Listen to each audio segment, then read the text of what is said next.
Olá! Hoje a gente vai dar uma olhada na trajetória do Thomas Cranmer. Uma figura, assim, bem complexa, mas crucial para a reforma inglesa, né? Com certeza. Ele foi arcebispo de Canterbury numa época nossa super turbulenta. Ajudou a moldar a Igreja da Inglaterra sobre vários reis. Exato. E para entender isso, a gente se baseou principalmente em biografias que detalham a vida dele, desde os estudos até, bom, até o fim dramático. Sim, a ideia é explorar como ele navegou essa política e religião tão intensas do século XVI na Inglaterra. E o que ficou disso tudo? Perfeito. Ok, então vamos começar essa análise. Que tal a gente pegar pelo começo? A formação dele e como ele acabou se metendo na história do divórcio do Henrique VIII. Ótimo ponto de partida. O Cranmer, ele não veio de berço de ouro, sabe?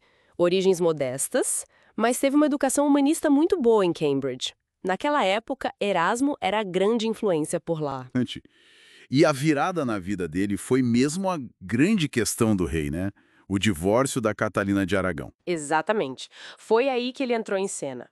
O Cranmer teve uma ideia, diferente. Em vez de ficar só naquela briga com Roma, ele sugeriu consultar teólogos de toda a Europa. E daí surgiu o tal Colectânia Satis Copiosa, é isso? Isso mesmo.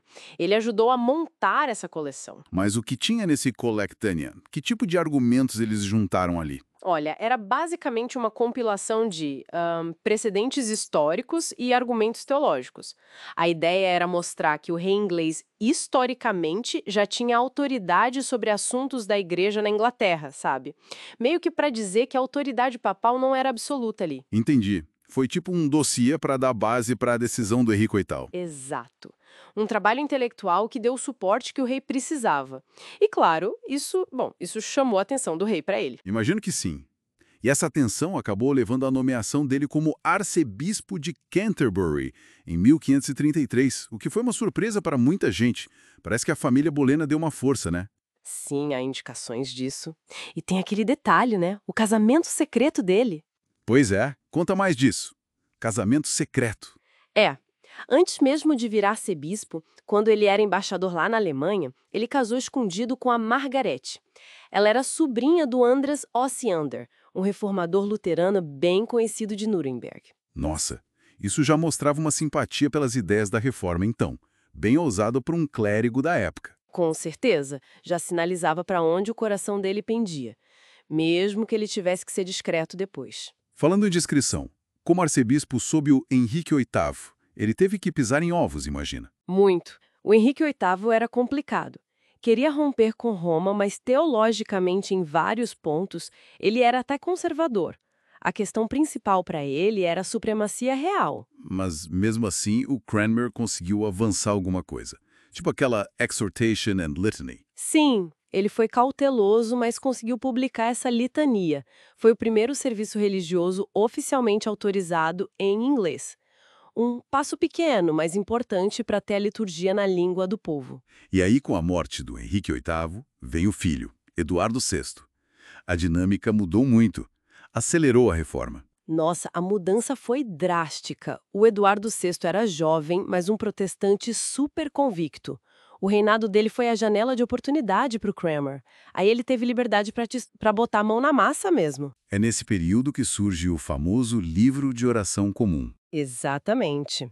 O Cranmer foi o grande arquiteto. A primeira versão saiu em 1549, mas a de 1552, essa sim foi bem mais reformada, mais radical.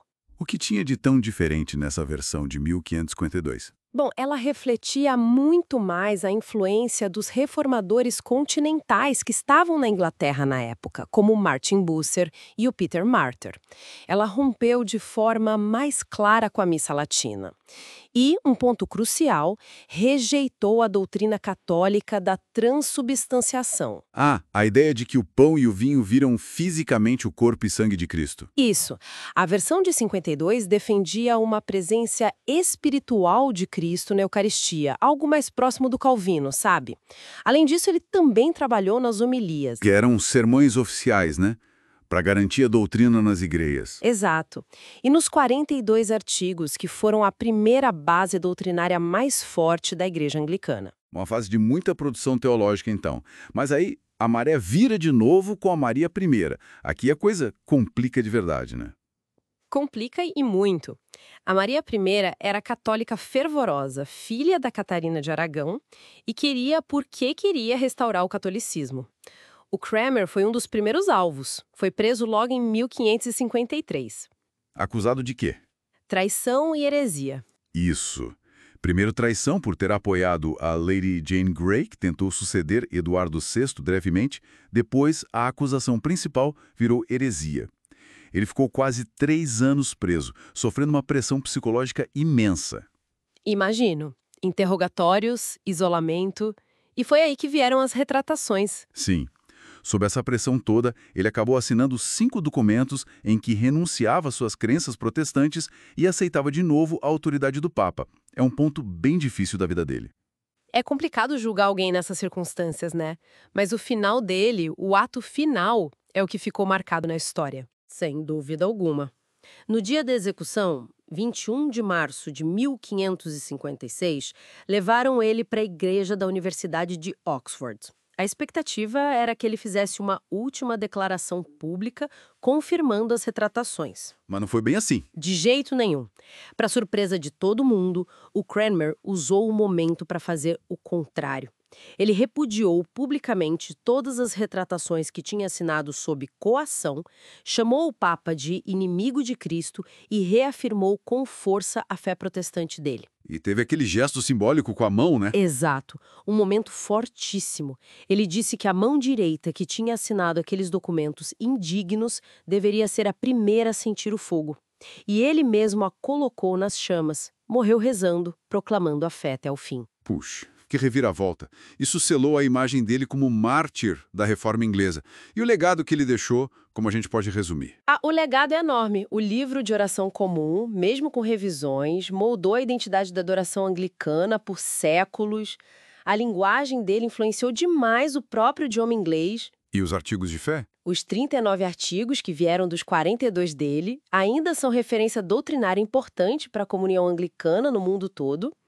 Ele foi central na construção de uma identidade inglesa que juntava coroa, igreja e uma fé mais bíblica e simples. É uma figura complexa.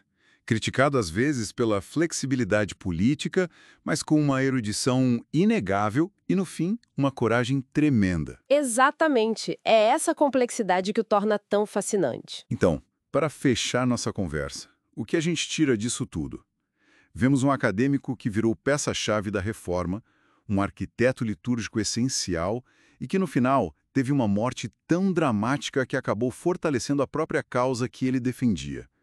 As contribuições dele para a Igreja Anglicana são indiscutíveis, mesmo com todas as idas e vindas numa época tão perigosa.